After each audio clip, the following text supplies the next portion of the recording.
Welcome to Satisfied, a monthly program on the Generation podcast designed to offer practical tools based on biblical principles so that anyone can experience full purity and lead others to do the same. Hello and welcome back to the Satisfied program here on the Generation podcast.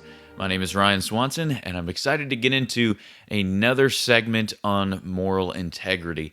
Now, we're beginning a new series today, one that we've led up to for a couple weeks here, and today's going to be kind of a broad overview of the issue of emotional impurity. We began our Satisfied program with looking almost exclusively at physical impurity, and many of those podcasts were about accountability and breaking that down and realizing the value of it and what that will look like practically. Then we kind of took a break from the ultra practical and just went and looked at what does a relationship with the Lord look like. We've got the tools, we've discussed the tools that we need, but what are the truths? What is the relationship that is going to carry me through this? And we looked a lot about a biblical foundation and a real vibrant relationship, daily relationship with Jesus, and I trust that has already made a difference for you. But there is one issue that I have been blown away at how much response and requests there are for feedback on this issue, and it's beyond that of the physical struggle and the sexual addiction, beyond anything we've talked about. I'm getting more and more requests for help with emotional impurity. So like I said, today we are going to introduce this topic. If you had asked me several months ago even if I expected to do a podcast on emotional impurity, there's no way, because I did not see this as a related or as a primary issue like I did the sexual addiction. A lot of that is because the emotional addiction was not necessarily my primary struggle. Mine was definitely more on the sexual addiction side. And so from personal testimony and from coming from a victory journey over the sexual addiction, then I have maybe more experience and authority to speak on that. On this issue of the emotional impurity, it's one that's really been new to me. And so for the reason of not thinking it was a very broad and popular issue, I haven't discussed it. And then secondly, just in not understanding the vitality of discussing this point, not understanding the severity of the issue has really kept me from focusing on it. So over the last several months, I've been meeting with different individuals who have brought it up to me, some who have struggled with it, some who are struggling with it. And I've discussed it with them and why it is such a concern on their heart. And so coming from that standpoint, and also a standpoint in counseling both single individuals as well as married individuals on this issue, I've also sat down with the Dean of Men from Baptist College of Ministry, who happens to be my dad, if you didn't know that. And because he counsels on this issue regularly, week to week, if not day to day, and his insights have been extremely helpful as well to bring us to this point. I've already mentioned that I did not see emotional purity as a primary issue that we need to be discussing with teenagers, but I want to tell you kind of what changed my thinking on that over the last few months. So as I began working through these accountability groups with different ones and began expanding more and more, there was eventually one young man who asked if he could add a fourth scale. So we had a scale in thoughts, one in self-gratification, and then one in viewing. And this gentleman wanted to add a scale for emotions so that he could be kept accountable in that fourth area. Now, of course, I'm not going to tell him no, but I'm thinking, is that really as important as everything else? But as he began checking in and giving the ratings, I saw what a big deal this was to him. Like, he was not going to be satisfied until he was absolutely at a 10 in emotions. And he wasn't cutting himself any slack at all. He knew what it meant to fall emotionally in his heart. And he was not content with any compromise in that area. So pretty soon, as these groups begin to expand and grow and multiply, I start hearing of other guys doing the same thing, and it became almost a norm for a lot of the guys. Oh yeah, we've got our four scales here that they're working through, and I'd say, well, what's the fourth one? And they'd say emotions, and it kind of bugged me for a while because it just again did not seem like a primary issue at all. But I began to see that there's a dichotomy. In other words, there's two different types of addictions that we're dealing with. And my point is not to exaggerate this and make it seem like the solution is way different, but I think it's helpful to understand this. So one way you can decide whether you have a sexual addiction or whether you have an emotional addiction is to ask yourself and just think back when you struggle mentally.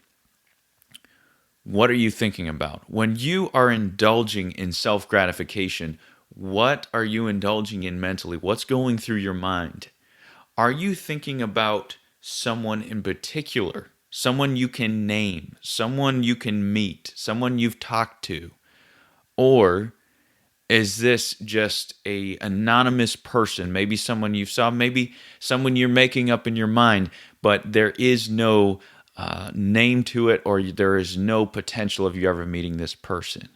If that is the case, and this is an anonymous person, and the only reason you are focusing on them is because it feels good to indulge in lust after them in your mind, then that's a sexual addiction. There is no emotional value because there is either no name or no potential of interaction with that person.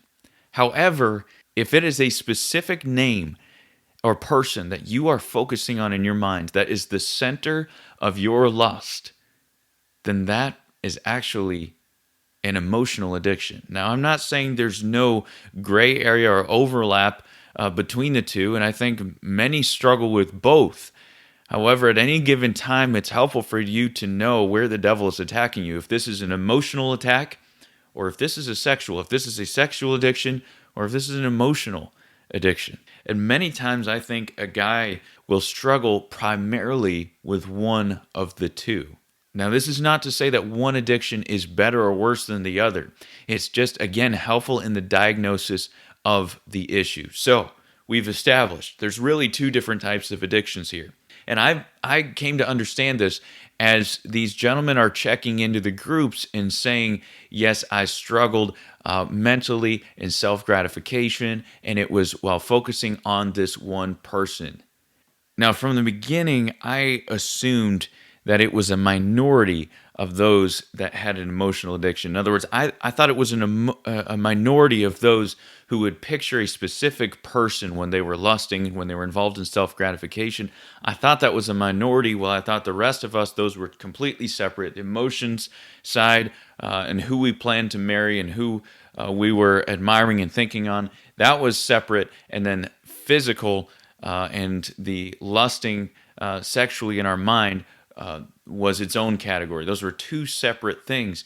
And I thought that for sure I was in the majority of that way, of someone that struggles with a physical, a sexual addiction. However, I've quickly learned that that is not the case. I mean, if anything, it might be a 50-50. It may be more men and women are struggling on the emotional side. Now, let me remind you, this is not to say that one is better or worse than the other, because both have a detrimental finish.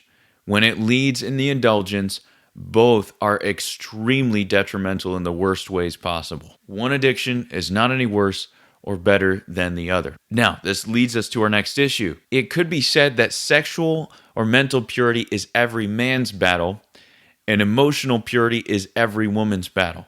Now, this is true, but I think it needs to be clarified. It's true because really every man has to come to grips with this issue, has to find integrity in this matter, has to build integrity in this matter of sexual and mental purity. While every woman has to develop a battle plan for the emotional side, and that may be a daily struggle for her. However, I say this needs to be clarified because by no means are these exclusive groups. There are many, many men who are struggling emotionally, I think nearing to the point that are struggling physically. And there are many, many women who are struggling physically and sexually with addictions, nearing to the point, I think, that are struggling emotionally. Maybe at one point we thought that these were this was a complete dichotomy where men struggle physically and sexually, women struggle emotionally. However, that is definitely a false dichotomy. There are men and women on both sides of the addictions, and both need help. So then going back to the issue of emotional impurity, Proverbs 4 verse 23 says, "Keep thy heart with all diligence, for out of it are the issues of life." Now, one note is that this whole book of Proverbs was written from Solomon to who? His sons. So talking about keeping your heart an emotional issue would generally be relegated to a women's discussion. However, this was specifically given to men. He was given to his sons. And so my point is not to say that it is given exclusively for application to men. However, men are certainly not excluded from a discussion on this matter of emotional purity. Here Solomon says that from this issue, this root, this literal heart issue, comes every other issue that we could discuss. All the issues of life begin here with a struggle in emotional impurity. So let's define what is exactly a struggle in emotions. When someone says, "I'm struggling in emotions," or asking you, "Do you struggle in emotional impurity?" What does that even mean? Is this something that is just for single people? In other words, for those that are still available, who are vulnerable because they have no one who they can appropriately and biblically be attached to emotionally? Or is this something that is for married people as well? Or some may say this is just for married people. The period of singleness is a time when your emotions are supposed to lead you to an individual for marriage. Is that biblical? Is that possible? These are things that we may not say, but certainly our practice betrays and shows this kind of thinking. Now, I think a big reason that I personally did not see emotional impurity as big an issue as it is because I thought it ended at marriage. I thought if someone is struggling with this, I mean, everything's going to be fulfilled emotionally when they finally get the person that they are seeking, when they get that spouse and they are married. Won't that end everything? It seems like that would just be the culmination of all emotional desires, and then they have their spouse and they wouldn't struggle with that anymore. However, I cannot tell you the level of frustration and fear in the eyes of married men who have explained to me the struggle with emotions with another person in their church, in their work, in their ministry, wherever they're at. It is a scary, scary thing.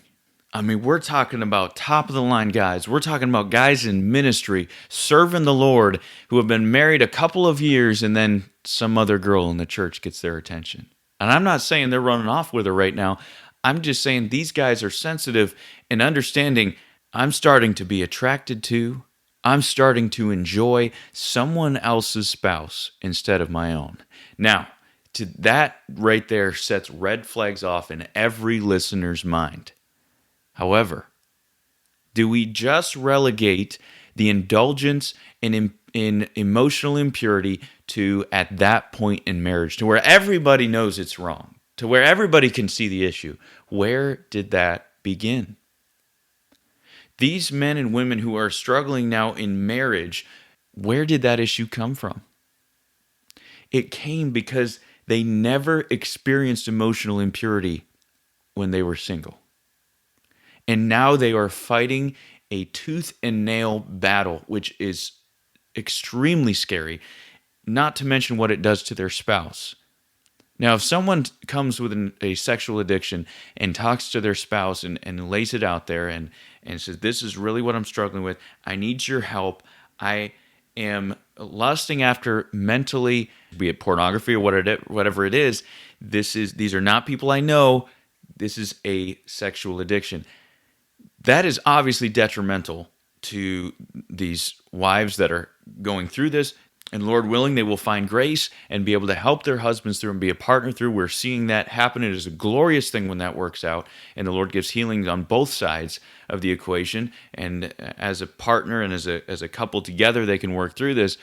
But young person, I want you to imagine to the future, to you coming to your spouse and to telling them, you know what, I need to be open about something with you. I love you. However, there is someone else in the church who I have been struggling with also having feelings for. Now, this isn't just saying there's an anonymous person. It's not just saying there is a pornography that's been involved, but you're saying there is someone I know who I like in addition to you. How do you think that's going to go over with them? We're talking about crushing spouses with this news. How are you ever going to convince them again that they are the only one you care about in your life, that they are the only one you really deeply love, that they are the only one that you appreciate that much? How are you ever going to prove that to them? My point is not to say it can't be done and that God doesn't do miracles and isn't doing miracles to heal similar situations. My point is for the young person that's listening who has not yet faced that moment. And I'm asking you to consider your heart. Consider your emotions. Would you take this issue seriously and over the next several months seek to be helped in this area? Allow the Lord to point things out in your heart that are off, that are wrong. This is not just a women's issue. This is not just a man's issue. This is not just a singles issue. This is not just an issue for married people. So then again, what does it look like to struggle in this area? Is it just to notice someone of the opposite gender, to like them? Or is it only after you begin a relationship with them that you need to be guarded? We were going to talk about a progression at this point, as my wife and I have worked this through 9 steps towards indulgence in emotional impurity. And I'll just run through them now, but we're going to break this down. It starts with noticing, then appreciating, admiring, pondering, fantasizing, planning, pursuing, initiating, and then finally indulging. Where are you on the spectrum? What are you comfortable with? What is sin on the spectrum and what is acceptable? We're going to be discussing those things in the coming months and show you the only way to be sure that you never end up in indulgence. Something that will have application for, I think, every person that is listening. So again, ask the Lord to point out things in your heart that are wrong. This is where all the other issues come from. Leave it in His hands to point out and to change things in your life as He points them out. That's going to be all we have time to discuss today, and I look forward to next time as we begin diving into more of the issue and discussing where the true problems lie. Before we conclude, though, I just want to put out one request. I've mentioned several times, and we have given a full series, as I said before, on the aspect of accountability, focusing largely on the Marco Polo groups that we have begun and used. If you are not yet involved in one of those groups and you would like to be, you see that as something that would be beneficial to you to have daily accountability, you can go back to some of our early podcasts to hear more about that if you missed them.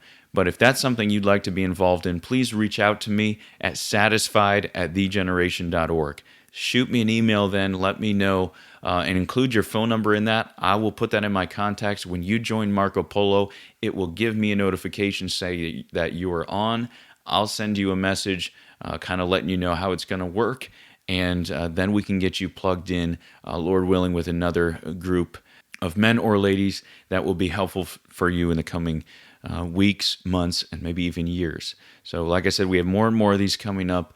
However, I understand that there are still men and women out there who have not yet been plugged into these groups that would like to be. And I have men right now who don't have a complete group of 3, which is definitely recommended, and that's coming straight from Ecclesiastes, is the threefold cord. So if that's something you'd like to be involved in, shoot me an email, satisfied@thegeneration.org, and I will be happy to get you plugged into one of those groups as quickly as possible. Again, thanks for joining us as we begun this series. We're looking forward to it, and I welcome any feedback along the way. Shoot an email to the same address, and I'll look forward to that. Join us next time as we dive more into this issue and take further steps to be less gratified and more satisfied with Jesus Christ.